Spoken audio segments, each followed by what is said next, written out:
Last week, we welcomed some new members, adults and children, into our community. When we welcome new people, it gives us all an opportunity to reflect on what it felt like to come through those doors for the first time and to find a place where we could join with other people who were seekers. People who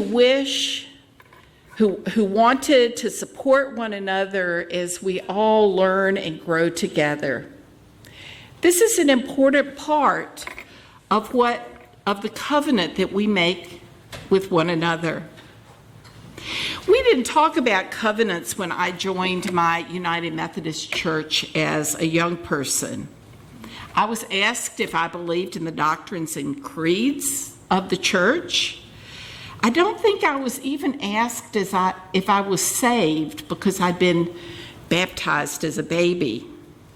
I wasn't asked how I would relate to other people, except being asked if I would follow the teachings of Jesus and the church. Now, that was particularly confusing to me because at that time in Mississippi, all the white churches had ushers standing out on the steps to make sure the congregation didn't get integrated. So what it meant to live the teachings of Jesus was not something I was sure I understood. But there was nothing that was asked of me about the kind of person I would become or how I would help support others in my community and the larger world. When I could no longer believe the creeds or doctrines, I lost both my faith and the community that had nurtured me. That was painful.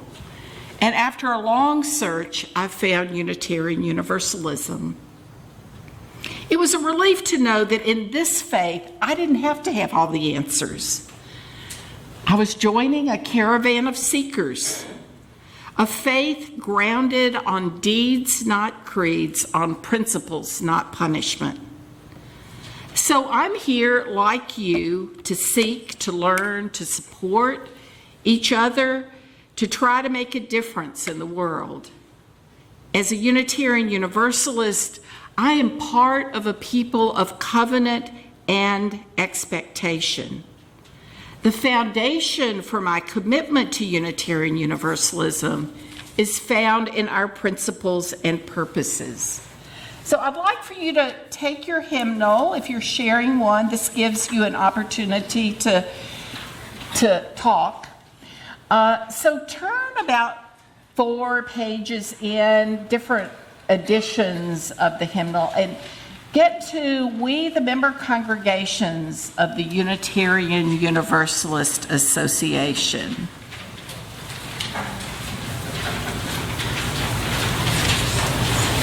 So even though for us adults the word covenant is sort of a difficult word, it says right here, "We, the member congregations of the Unitarian Universalist Association, covenant to affirm and promote." And there are principles. Those principles remind us that our faith is grounded in the covenant among our congregations. This is the foundation of our faith tradition that guides us in how we want to engage with one another. This is the big umbrella under which our congregations are sheltered.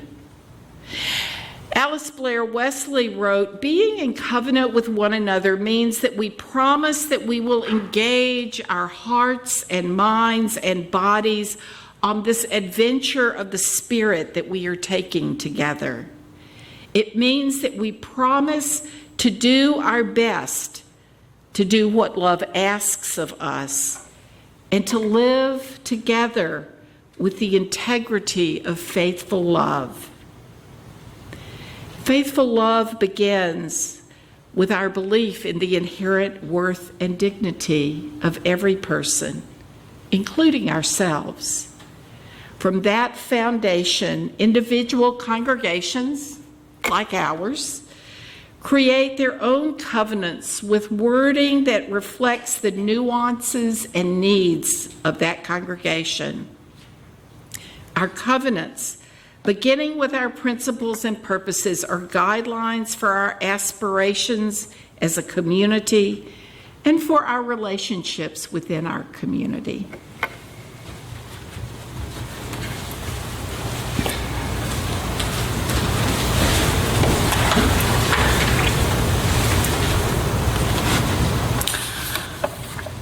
What isn't a covenant?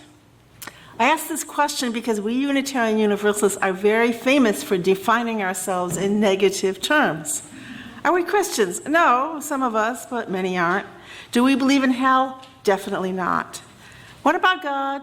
Some do, some don't, and so on. So I thought I would make good use of our talent for negative definition by applying it to covenant. To talk about how it differs from other kinds of agreements, just as we differ from other kinds of faith traditions. I serve on the UUA Commission on Appraisal, and our ongoing 4-year project right now is called Unlocking the Power of Covenant. So I think about covenant a lot. I'd like to share some of those thoughts with you. Most of us have run into covenants somewhere. If you're in a homeowners association, they have covenants. No pink flamingos on the lawn. No signs. Marriage is a covenant. God made covenants with Noah and Abraham and Moses. Covenants are the promises we make about how we are together, how we relate to each other, how we make decisions and resolve conflicts and learn to live together. Now, God's covenants were kind of take it or leave it, like me, God, you not. But when we don't recognize some external authority telling us what to do, we have to figure out how we as a democratic community make and carry out our decisions in ways that are respectful and inclusive and transparent. When we fail, we pick ourselves up and remind ourselves of the covenant and try to begin again in love. A covenant is not a contract. Contracts are about interests and responsibilities. And if you don't live up to your side of the contract, the other party can take you to court. Covenants are about relationships. They depend on goodwill and voluntary cooperation to make them work. Marriage vows are a covenant. Prenuptial agreements are a contract. A covenant is not a creed. In religion, a creed says that we believe that certain things are factually true, like, say, Jesus rose from the dead. We UUs have beliefs, but they're not beliefs about a story or literal truth. We don't believe that. We believe in. In our 7 principles, we believe in respect for others, justice, equity, and compassion in human relations, protecting the interdependent web, values that strive toward creating heaven on earth. A covenant is not a mission statement. We have one, and you need one of each. A mission statement is about why we are together, and a covenant is about how we are together, and the principles contain some of each. Respect and acceptance and a free and responsible search for truth and meaning, a democratic process, are certainly part of the answer of how we are together, while justice, peace, compassion, and freedom are part of our why, our shared values, our mission and purpose. A covenant is not a set of bylaws and policies, although it is the foundation for both. Bylaws and policies are part of the details. If you are, like me, an N on the Myers-Briggs scale, a big picture, visionary, abstract sort of person, you would gravitate toward what's called an aspirational covenant, like the affirmation we read every Sunday. But details matter. We know the Jews felt a need to interpret the 10 Commandments. How exactly do we keep the Sabbath holy? Apparently in those days they didn't have to forswear email and other electronic communications. That's a recent interpretation of the 10 Commandments. How exactly do we keep the Sabbath holy? Does killing mean no war, no capital punishment, no abortions? What if I have to steal something to save a life? So yes, sometimes we need to elaborate on what it means to dwell together in peace and to care for one another. That's why most covenants congregations, including ours, have behavioral covenants or covenants of right relations to spell it out. It's also why we have lots of sub-covenants, as I call them. Covenant groups all have one. They ask members to be on time, to silence their cell phone, don't interrupt, don't argue, stick to the subject. The board has one. Committees have covenants. Some groups end their meetings with what's called process observation or a discussion of how well they lived up to their covenant and how they might do better the next time. Our religious tradition is a covenanted faith, a voluntarily chosen faith. Only we can covenant to make this congregation into a beloved community and commit ourselves to do the day-to-day work to keep it that way.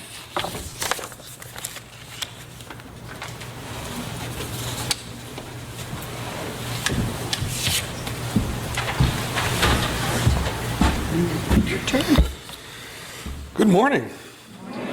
For those of you who haven't had the misfortune of meeting me, my name is Tom Hiebel, and I'm the acting president until December 31st, when I'm set free and Dave takes over, and you'll be in much abler hands. For those of you who don't know me, I have a fairly deep interest in philosophy, and I reflected on covenant and the goal of covenant, and this is what I came up with. A fundamental difference I have with Augustine of Hippo is his commitment to the city of God rather than a beloved community. For he depicts the course of human history as a battle between a force of evil, Satan, and a force of good, God. And without the grace of God, I can do no good. Augustine's approach demonizes those that I may be in conflict with and renders me incapable of moral action without divine intervention. Augustine would claim that I suffer from the sin of pride, but instead I stand for hope and dignity. Instead of a city of God, I try to bring about a worldly beloved community. Although the beloved community was worked for by Martin Luther King Jr., and he has undoubtedly brought the concept to popularity, I do not claim that the views I'm expressing are exactly the same as his vision, but I do share the belief that people can affect change in the world through our own effort, because I believe in the inherent worth and dignity of each human being. I believe that each person has the capacity to choose, and that capacity brings with it responsibilities as well as rights. The most basic responsibility is to try and put into practice the commitment to respect the dignity of others. The first principle of Unitarian Universalism is to respect the inherent worth and dignity of each person, but what would allow for a group of such individuals to bring about the beloved community here on earth? Well, perhaps the best place to start is in our spiritual home and how I choose to interact with my fellow congregants. This choice also expresses the hope that my fellow congregants will choose to respect whatever worth and dignity I have. For me, this is the basis of such hope and responsibility, is a shared, chosen commitment to treat each other with respect and to work to resolve our conflicts with one another when they arise. That is, to be in covenant with each other. Through my choice to try to be in covenant, I'm trying to instantiate the beloved community. This covenant, this promise to one another, is a freely made commitment to something bigger than oneself, to a community of fellow seekers of truth. This covenant which I make as an individual is to stand in a certain kind of relationship with other members of the group. This relationship is not the same as friendship, where the commitment is to an individual whom you like and with whom you share interests. Instead, it is a commitment to a group of individuals who need each other's help in their individual search for truth, whether you are friends with them or not, whether you like them or not, and whether you share their interests or not. Who makes this covenant? We do. We bring this promise into existence by freely making the commitment. What makes this place a holy place? We do.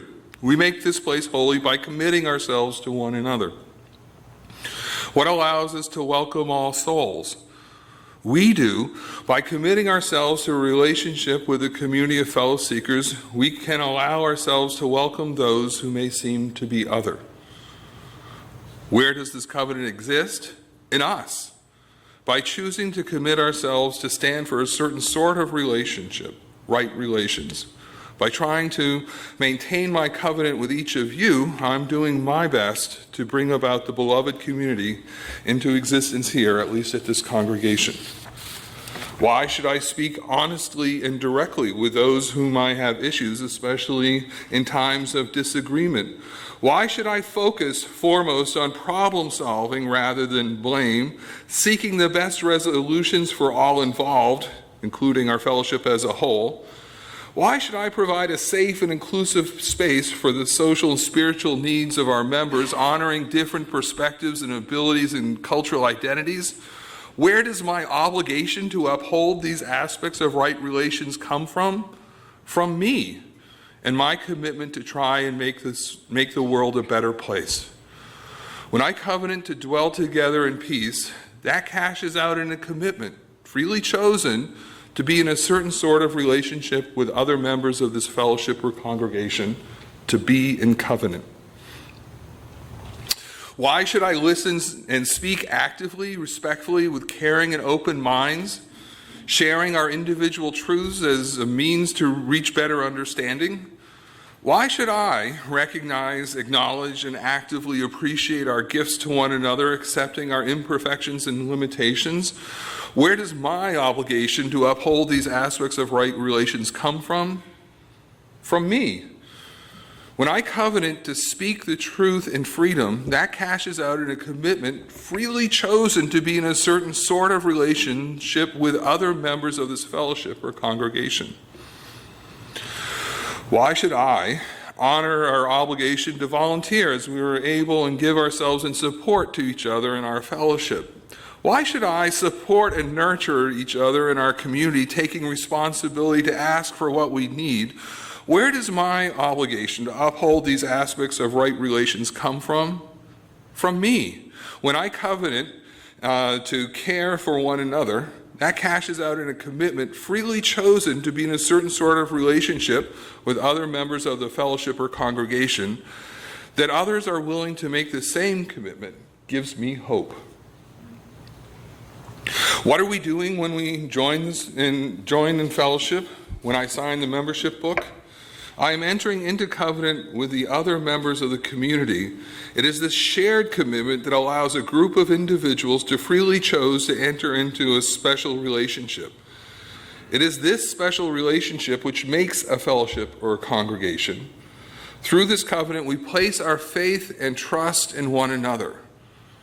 Through this freely chosen covenant, I'm trying on a small scale to live in and bring into existence the beloved community. It is not the buildings, affiliation with the UUA, having a minister, having an RE program, or having covenant groups which forms us as individuals into a fellowship, any more than the raw bronze is a statue. The bronze must be put into a special configuration by human beings to form a statue.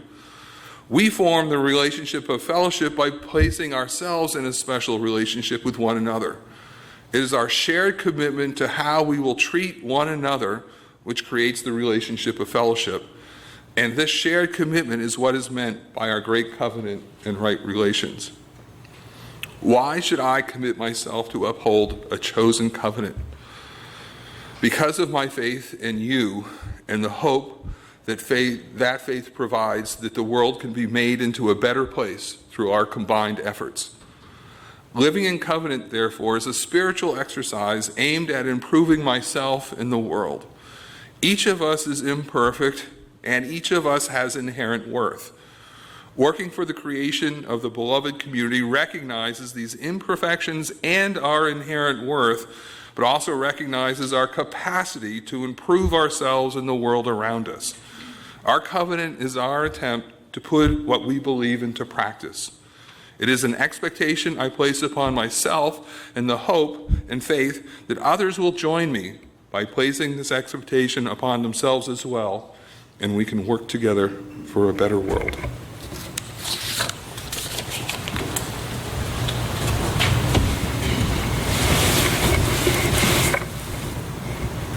We choose to be part of a beloved community. We act in trust that together we are learning, growing, together we are being transformed. Though we come here as separate people with our own stories and needs, choosing to be part of this community means we are open to being transformed, to becoming more than we can be individually.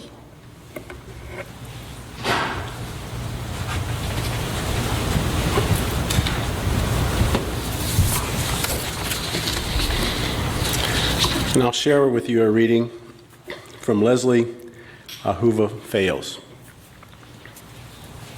All that we have been separately and all that we will become together is stretched out before us and behind us like stars across the canvas of sky. We stand at the precipice, arms locked together in like tandem skydivers, working up the courage to jump. Tell me, friends, what have we got to lose? Our fear of failure? Our mistrust of our own talents? What have we got to lose? A poverty of the spirit? That lie that we are alone? What wonders await us in the space between that first leap and the moment our feet or our wheels or however we move our bodies across this precious earth touch down softly on unknown soil? What have we got to lose that we can't replace with some previously unimaginable joy? May we have the courage in our leaping and gratitude in our landing.